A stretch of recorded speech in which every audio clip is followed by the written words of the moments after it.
నేను కొనిన భూమి 30 లక్షలు కొనిన భూమి 5-6 ఏళ్లకు నాకు కొంత పెరుగుతుంది అనుకుంటే సంవత్సరంలో అది 1,50,00,000 పోయింది.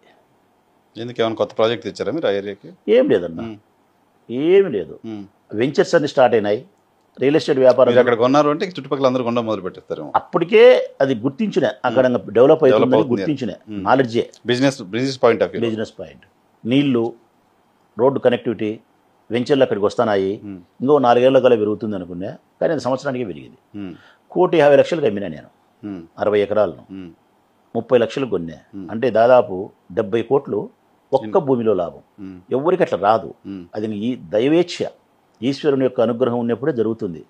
ఆ భూమితో మళ్ళీ వేరే చోట భూమి కొన్నా. ఒక చోట పోయి 1 ఎకరా 16 కోట్లు అయితే కొన్నా. ఎకరా 16 కోట్లు కొన్నారు. అది ఇప్పుడు 40 కోట్లు అడుగుతున్నారు. ఇంకొక చోట ఎకరా 50 లక్షలతో కొన్నా. సంవత్సరానికి 1,70,00,000 పోయింది. అది మీతో రియల్ ఎస్టేట్ వ్యాపారం చేస్తే బాగుండేట్టుంది. అదృష్టవంతంతో ఎప్పుడైనా కలిసి ప్రయాణం చేసి మేలు జరుగుతుంది. నిజం నేను చెప్పేది. ఇట్లా సంపాదించిన డబ్బును యథేచ్ఛగా నేను పేద ప్రజల కోసం ఖర్చు చేస్తూ ఉన్నా. నా దగ్గర ఎప్పుడు నిల్వ డబ్బు పెట్టుకోకుండా భూములో కొనడం, భూముల విషయంలో పెట్టడం, ఆదాయం వచ్చిన దాన్ని మళ్ళీ ప్రజలు పెట్టడం,